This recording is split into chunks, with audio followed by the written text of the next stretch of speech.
Ladies and gentlemen, she needs no introduction. Will you please make welcome Courtney Barnett? And for some reason I've been curtsying every time somebody comes out, so should we do it together? Yes, thank you. Here, grab a seat and a microphone. How you going? Good. Hi. Wow, look, people. People and cameras. Oh my God, there's people. How are you feeling about your next performance? Performance tonight? Yeah. I feel very excited, actually. I don't know why I asked that question, because if you turned around and went, yeah, I'm not. That would be a bad. worry. Yeah, that would be. I'd have to consider a different life career. Really well. Part of these conversations we've been talking to people about their life, their music, and where they are at the moment. But I guess one of the things we've been doing with everybody sort of going back to the early days. And I'm sure you've been asked this question before, and for that I apologise, but what was the first musical instrument you picked up? Do you remember what it was?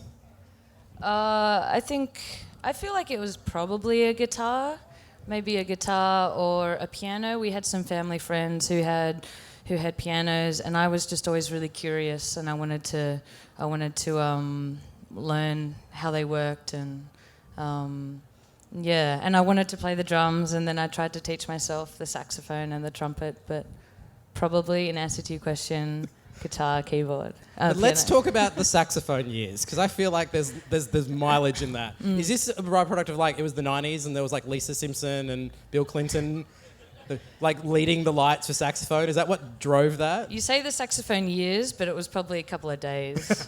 I borrowed one. I was in high school in Hobart, and so it was 2004, and I was 16, 17-ish, and I thought, I want to teach myself, so I borrowed one from the school, the music department, went home, you can't teach yourself saxophone, that's a hard thing so I gave up. Your story with saxophone's better than mine. I was so obsessed with the saxophone because of Lisa Simpson that I really wanted to play it, and the music teacher literally said to me, no, your hands are too small. And she just refused, and then she gave me a clarinet instead. It's the saddest story of my non-musical career. Thank you for being here for this moment. Do you still play the clarinet? No, I don't. Does anybody? Yeah. Oh, somebody does.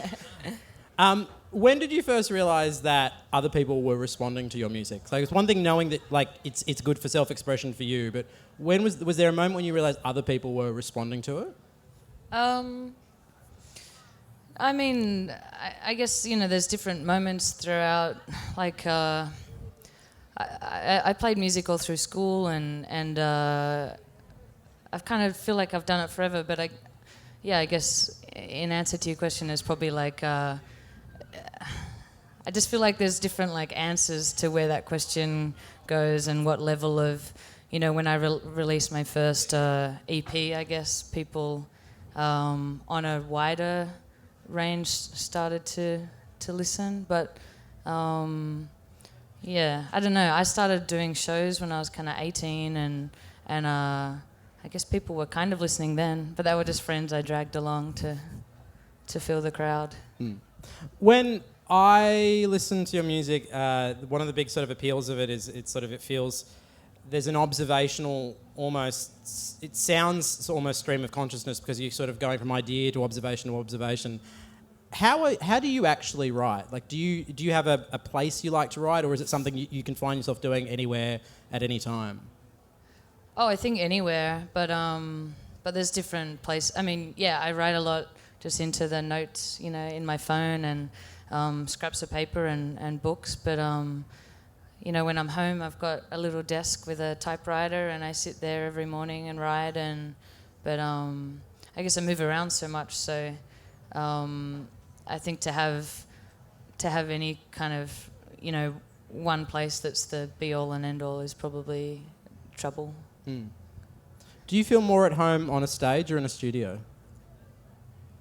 I don't know. No? Neither? Both? Both? No, I only bring it up because I was reading an interview where you were saying that you mostly feel at home on a stage. Oh, okay. And I was leading you. It's Is it fine. a trick question? It's fine. No, but I was curious about why stages felt comfortable for you until I fucked up landing.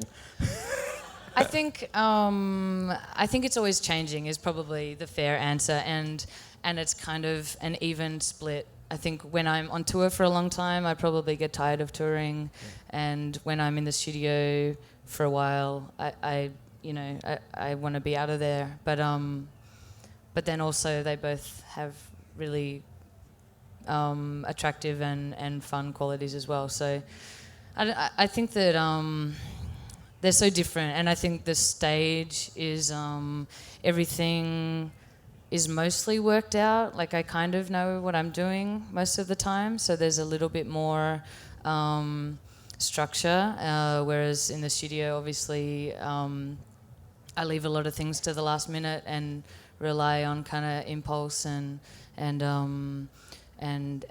chance and to see what happens. And I think, on stage, I don't know, you see songs grow forever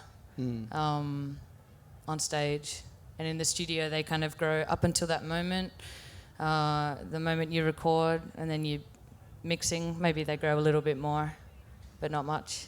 Are you one of those people that likes to fiddle with songs for a long time, or do you have like, no, it's a defined and I've kicked it out the door?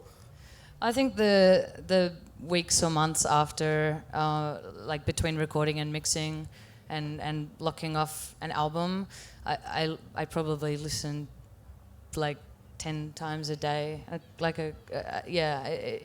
It's and then never again. Never again? No, Why? Not never. I was going to say, because then you have to get up and perform them. Yeah. Well, no, the like recorded versions. Okay, right. Yeah.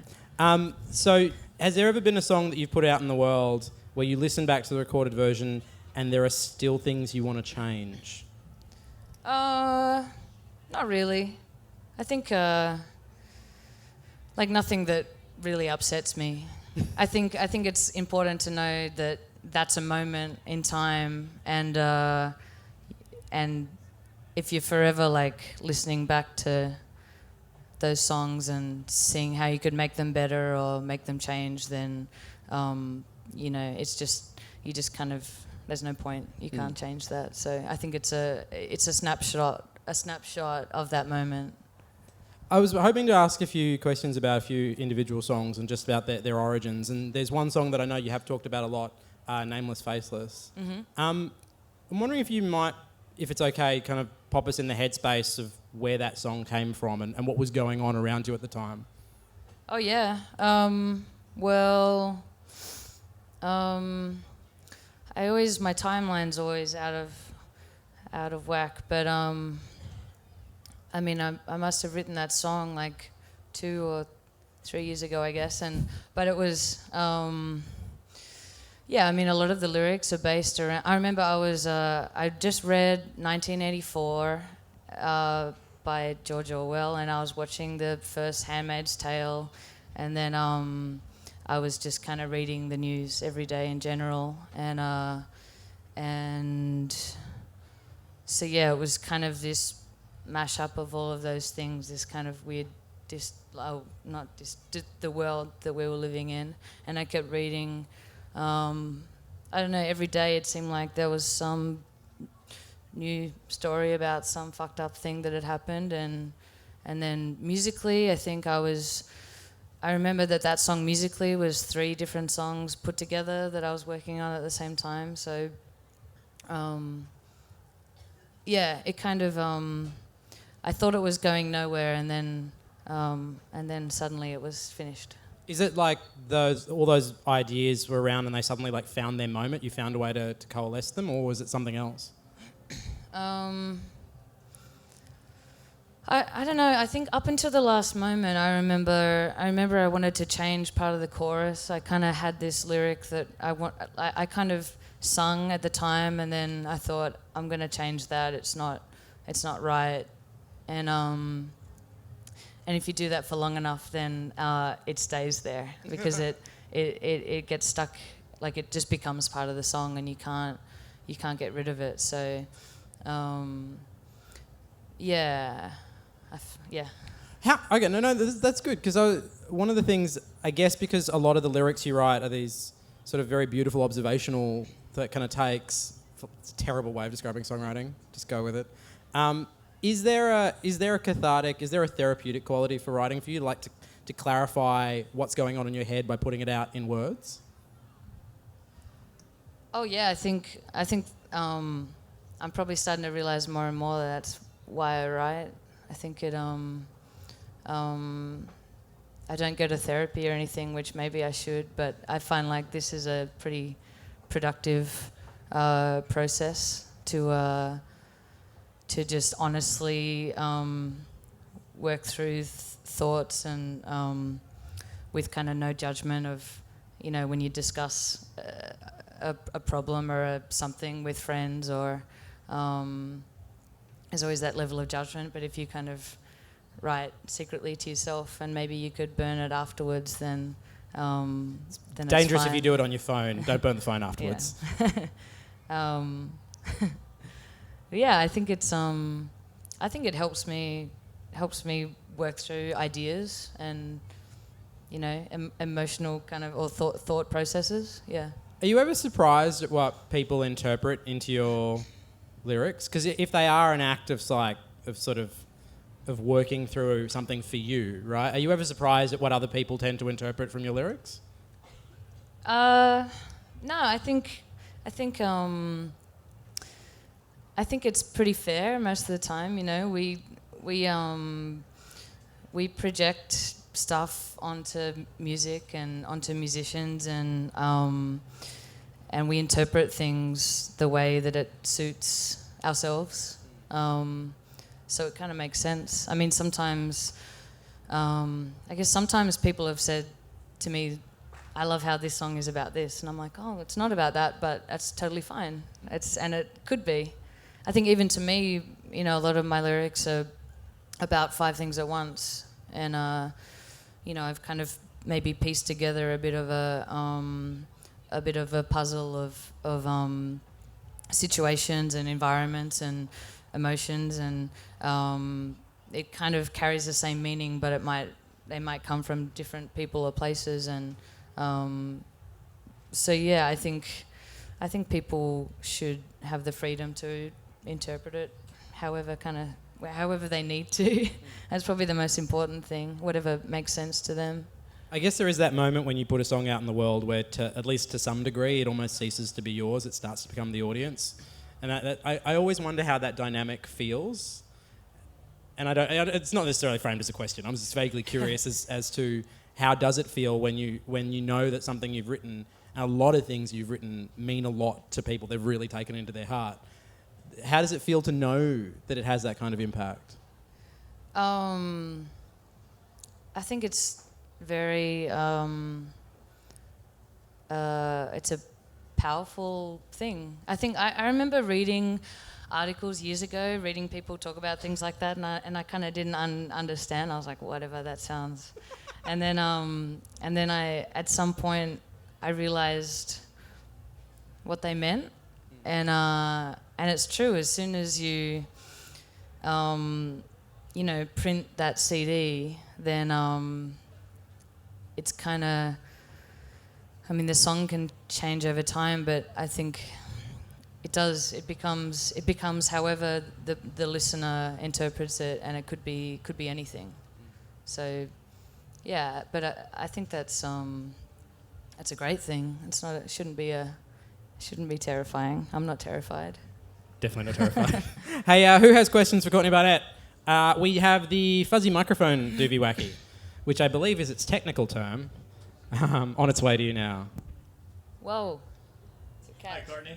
Hi. You're absolutely amazing. I'm a huge fan of yours. You're an Aussie icon, and you know you've played Sydney Opera House, but you've played a lot of festivals overseas. You played concerts overseas. You're recognized in the U.S., Europe, etc. When you go to those other countries, 16 time zones away, like, does it hit you thinking of your childhood, what your dreams might have been then? And then going somewhere so far away from home and realizing people know your music and they love you as well? That guy's so much better at this than I am. Fuck me. You do this next year, you're good. Yeah, every day I think, yeah, it kind of, I guess I've been touring. I think I've lost track of like I can't even remember my childhood dreams or anything. I think it was just kind of it's just been this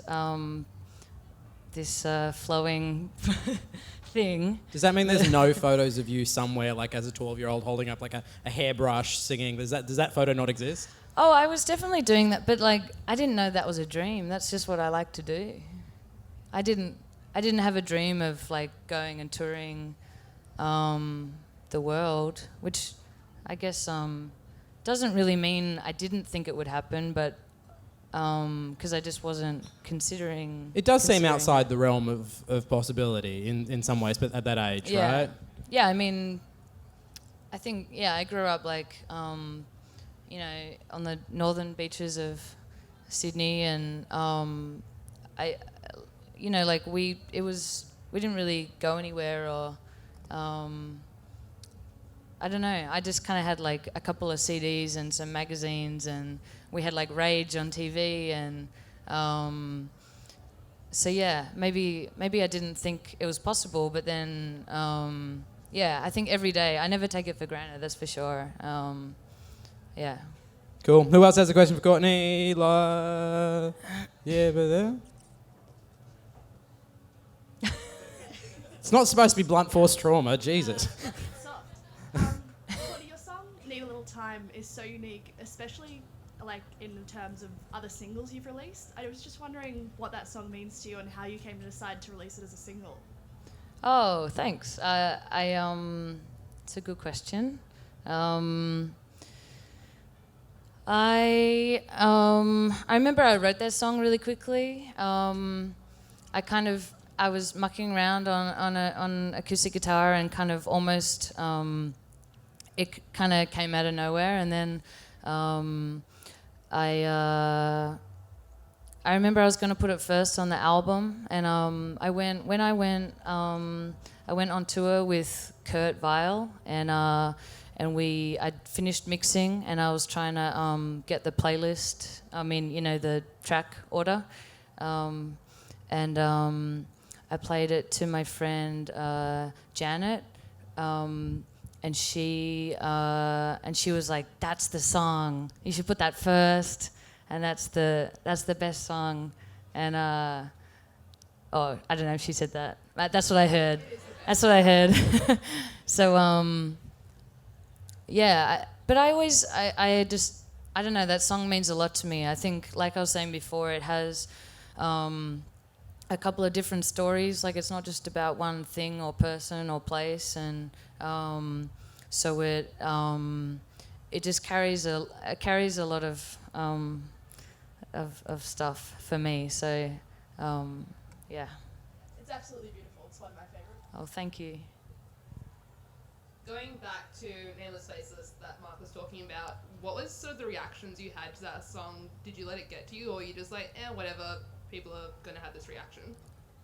I remember doing interviews overseas for that. Maybe they were some of the first interviews I did or something, and I remember really aggressive questions about that song, or like a kind of really defensive questioning.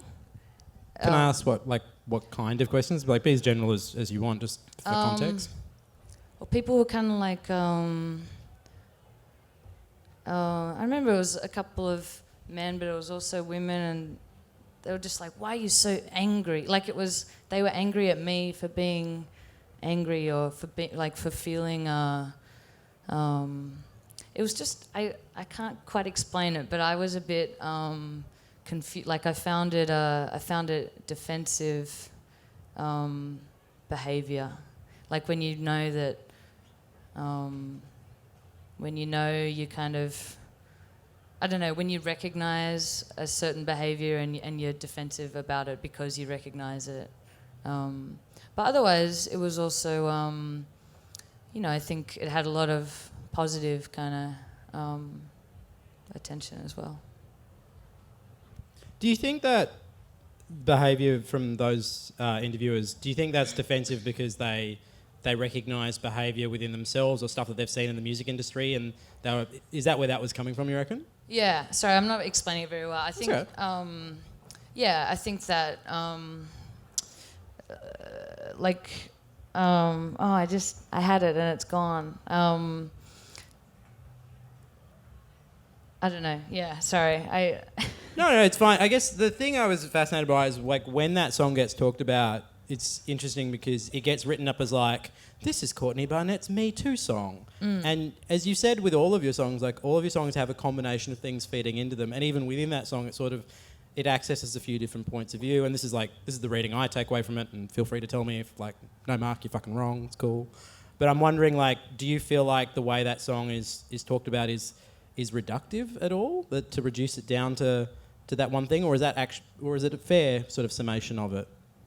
I think it's been interpreted pretty well. I mean, you know, you can't really miss the point of that song. But yeah, I think a lot of that kind of defensiveness comes from. I think that was the point of the song, was me trying to be compassionate for something I was angry and upset about, and trying to find compassion, but also understanding that a lot of that behaviour, where it comes from, and it comes from fear, and when that same kind of aggressive, defensive, you know, questioning, that kind of comes from fear or recognition of similar, and you know, it's like learning and unlearning, like me recognizing that I grew up with like weird internalized misogyny and like it's just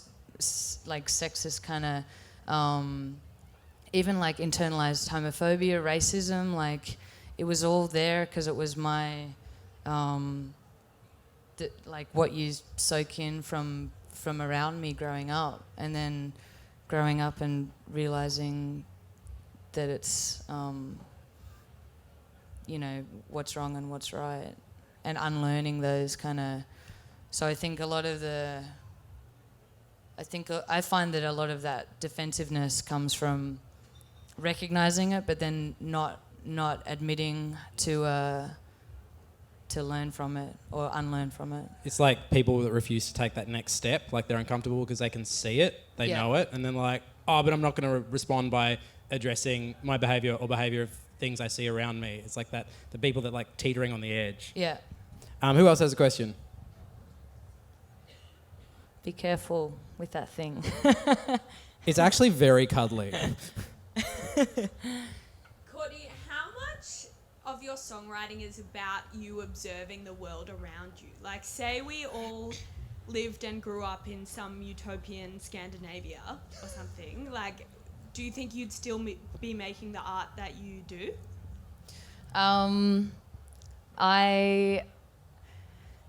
That's a great question. And I think that, no, because I think I'm a real, like, devil's advocate kind of, like I pick apart every single situation to try to understand how it's put back together. So I'm sure I'd find something wrong with that place. That's good though. It's like how we get better as a people. Yeah. Like there's, you know, picking apart the problem. Yeah. Through song. Yep. Did you have a follow-up on that? You looked like you had more things. No? All good. All right, who else has a question? Over here. Hey Courtney, how you going? Hi, good. We were just talking about you earlier on today, and talking about how female artists, yourself and other artists as well, seem to online and in social media, I don't know, just cop so much more flack and heat and ugly comments than, say, male artists. So a male artist will release something and there might be a little bit, but female artists release a song and there just seems to be so much more ugliness towards female artists. So I'm wondering what your kind of take on that is, but also wondering how you, how that may have made you feel in the past, reading that kind of ugliness that we do seem to see online towards female artists. Yeah, I think maybe that kind of goes into my what I was saying before about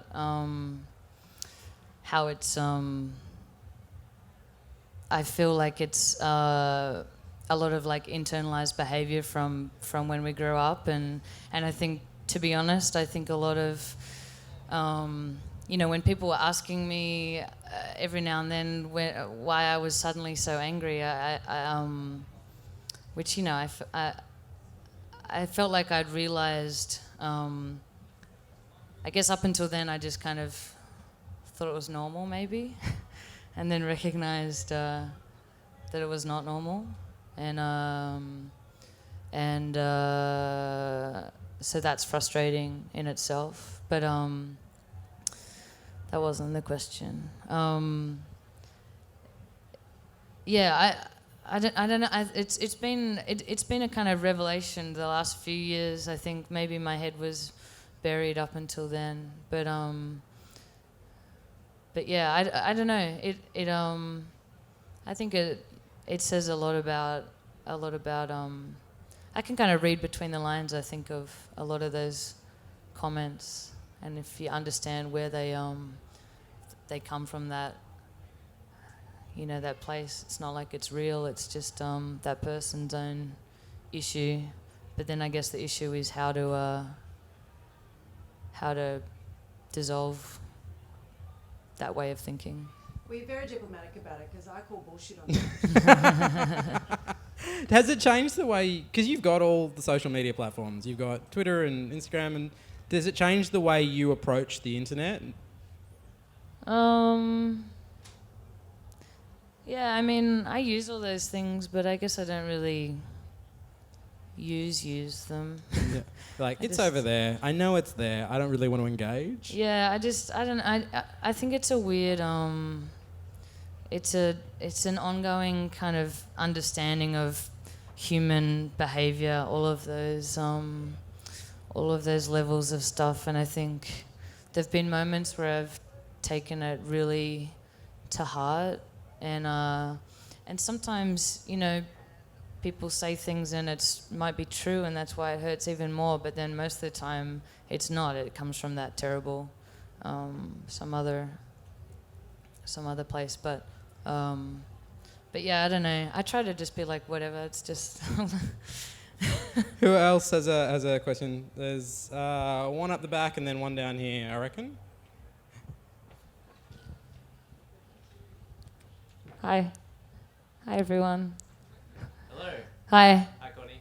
I've been a big fan for a while though, and I was just wondering, like, when you release a new album, it always sounds different and fresh. Like, how do you push the boundary of your style? Like, is it by listening to new music or working with new people? Yeah, I think listening to new music and just trying to push myself to do different things and try different things. And I mean, in saying that, it's not like I've drastically ever changed sounds, and I've worked with quite a lot of the same people who I really love and trust. And but yeah, I think it's trying little things, even like that Need a Little Time song, like trying to sing higher than I usually would, and trying different instrumentation, and I don't know, I started using like a violin or cello bow to kind of make big orchestral string sounds on one song, and but yeah, just experimenting, I guess. Does that mean at some point we will get the Courtney Barnett house album when you finally move into that genre? Yeah, next year. I'm going to keep you to that promise. There's a person down here. There you go. Sorry, I was gesturing your direction. Sorry, I realised that's how it works. I was just wondering, from when you started out performing to now, if you've seen much of a difference in terms of like female representation in the music industry, like both on stage and also like behind the scenes? Yeah, definitely. It's been amazing to see. Yeah, I guess, I mean, when I was 18, guess it was a different level of not as many people working in the places that I was playing at, but I think the last few years especially has been amazing, and yeah, we've kind of. I remember someone like threw a note on stage once at a festival we did, and they saw like I had a guitar tech from America who was female, and like female crew and monitors, and these people were like, we've never seen like crew people, technicians on stage that weren't men. So that was I don't know. I think that's really important. Excellent. We've got time for one last question down there, and then we might need to let Courtney go get set for performing. Just to add to that one, do you go out of your way to like add your writers, whatever, be like, oh, as part of my performance, I require female or female-oriented crew or staff? Yeah. Oh, awesome. Cool. That's awesome. Cool. Thank you. Great. Ladies and gentlemen, we please put your hands together for Courtney Barnett. Thank you. Thanks so much for doing this. Really appreciate it. Thanks. Have the best time on stage. Oh, thank you. Yeah. I will.